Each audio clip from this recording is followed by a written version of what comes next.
aninhos.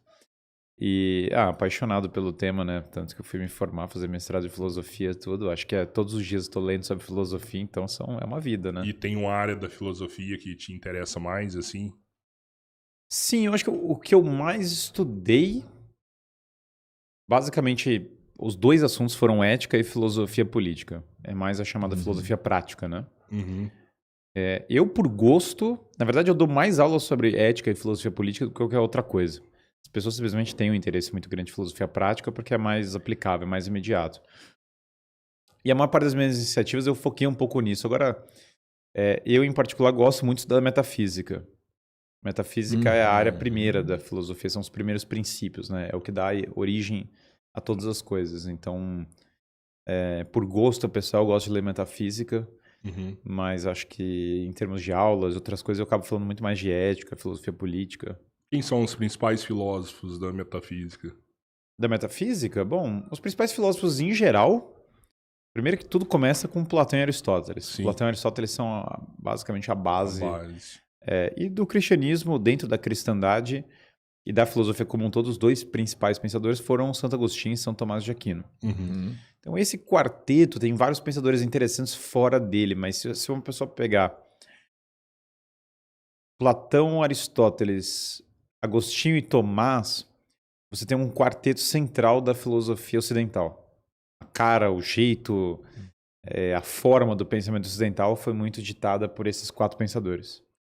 Esses dias eu até quero saber a sua opinião sobre isso, assim, eu tava pensando, por que será que num período tão curto da nossa história, que foi esse período da Grécia, de Aristóteles, Platão, a gente teve o surgimento de grandes filósofos num período tão curto de tempo e depois não apareceram, demorou anos para aparecer outras pessoas importantes. Você já parou para pensar sobre Sim, isso? sim. Bom, essa geração em particular, na verdade, essas gerações, é até simples entender por que teve uma explosão sequencial, porque Platão foi aluno de Sócrates e Aristóteles foi aluno de Platão.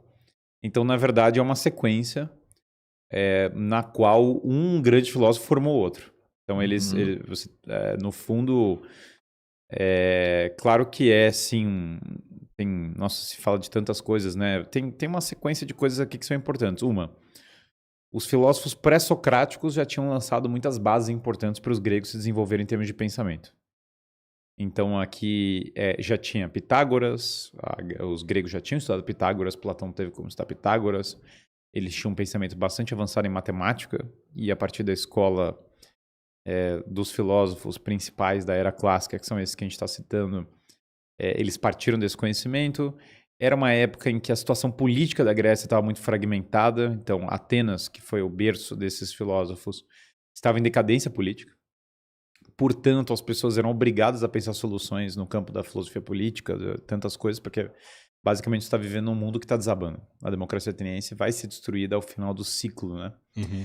desses três pensadores, e ela vai matar Sócrates, né? Então, Sócrates vai ser morto pelo regime, e depois o próprio aluno de Aristóteles, que é Alexandre o Grande, vai também acabar com a democracia ateniense, e a Grécia vai ser substituída pelo Império Macedônico. Então, os filósofos vencem a batalha política ao final dessa história toda, mas no fundo eles só venceram essa batalha política porque a política estava destruída. Então, uma soma de uma base, a base de literatura da Grécia era fundamental. Então, os gregos têm uma linha de cultivo do corpo que era muito forte, passando pelas Olimpíadas.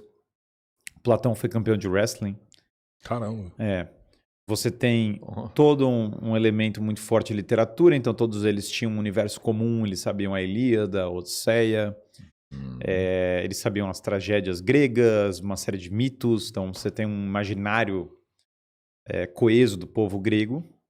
E depois você tem uma cultura, em Atenas em particular, que privilegiava a discussão intelectual, mesmo que a discussão estivesse sendo dominada pelos sofistas no período. Sofistas eram pessoas cínicas, eles eram pagos para ensinar a pessoa de coisas que eram independentes da verdade. Então eles eram o beautiful people da época, eram os descolados do período, e ganhavam muito dinheiro assim. Mas não obstante os sofistas fossem meio cínicos e dominassem boa parte do cenário, o fato é que você tem um clima de discussão. Pense, por exemplo, no fenômeno que os podcasts tiveram na era atual. Isso Sim. criou um novo clima de discussão que não existia. Eu ouvi falar exatamente isso. Um fator fundamental era a liberdade de pensamento. E você sabe que é engraçado falar de liberdade de pensamento na Grécia, dos filósofos, porque Sócrates, claro, foi morto. Depois, Platão só não foi morto porque ele era muito rico. E depois, Aristóteles provavelmente só não foi morto porque o aluno dele dominou o mundo. Então, assim, eu não sei se liberdade de pensamento era necessariamente o mote, mas eles tinham uma cultura de buscar a verdade. E os gregos tinham uma sensibilidade para beleza muito grande. Eles têm até um termo que chama apeirokalia, a pessoa desacostumada às coisas belas. Kalos é o belo em grego, né? E quando uma pessoa é desacostumada ao belo, não entende essas verdades mais profundas. Os gregos, a língua deles, o idioma é riquíssimo, riquíssimo, é lindo. O grego ático, que é o grego da época de Platão e Aristóteles, é incrível. E foi o único que eu estudei também. Eu não sou. Assim, tem muitos tipos de grego, né? Tem várias. Grego bizantino, grego moderno. Grego moderno, inclusive, eu tenho dificuldade, né?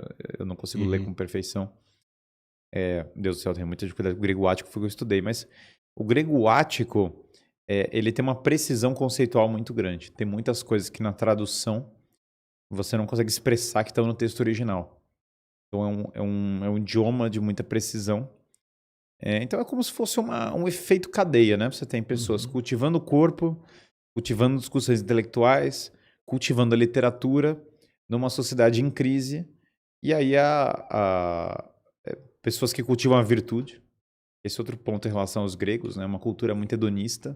Sim. Tem muita dificuldade em produzir grandes homens.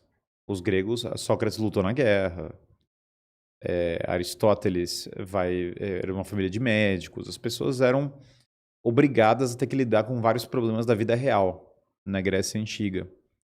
E em outras culturas você não tem tanto isso. Por exemplo, eu estava lendo esses dias sobre os Cimbri, né, que foi um conjunto de povos germânicos, nórdicos, né, que invadiram o Império Romano, na verdade a República Romana, na época do Caio Mário.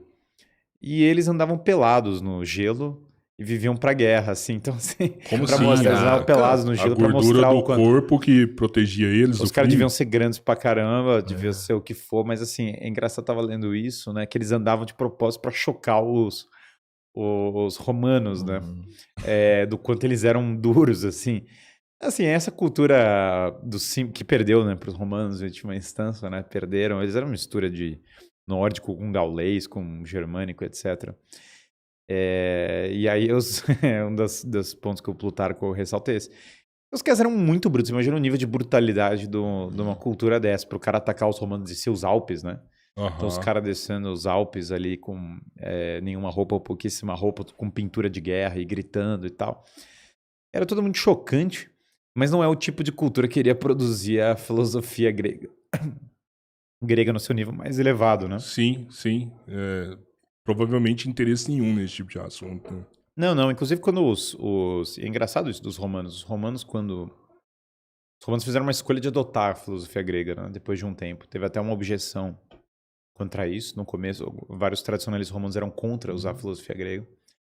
Eles falavam que ia corromper os romanos, que era uma coisa estrangeira, tal, que ia afastar os romanos das tradições. É um cara chamado Catamo Velho, em Roma, que basicamente defendeu isso. Falou, a filosofia grega vai nos corromper. E tem esse herói das guerras púnicas, que é o Scipio, chamado Scipio africano. Tem no hino da Itália, quando fala lá no hino da Itália, fala do elmo de Scipio, tá falando do Scipio africano. É o cara que derrotou os cartaginenses, né? E o Scipio abraça a filosofia grega pesado. Fala, nós precisamos ir por esse caminho, esse é o caminho e tal. E o resultado é um desenvolvimento intelectual muito grande das elites romanas. Júlio César era um grande fã de Alexandre o Grande, que foi mentorado por Aristóteles pessoalmente. Então, Roma acaba sendo moldada pela filosofia grega. Ela adota a filosofia grega de uma forma muito particular. E aí, o resultado disso é que a filosofia grega é um dos pilares. Essa é a filosofia de Platão e Aristóteles, e tem outros filósofos importantes, mas ela é um dos pilares da nossa civilização. Não existe civilização ocidental sem a filosofia grega, né? Aliás, o tripé da civilização ocidental clássico é o direito romano, Sim. a filosofia grega e a religião cristã. Se pegar os três, somar os três,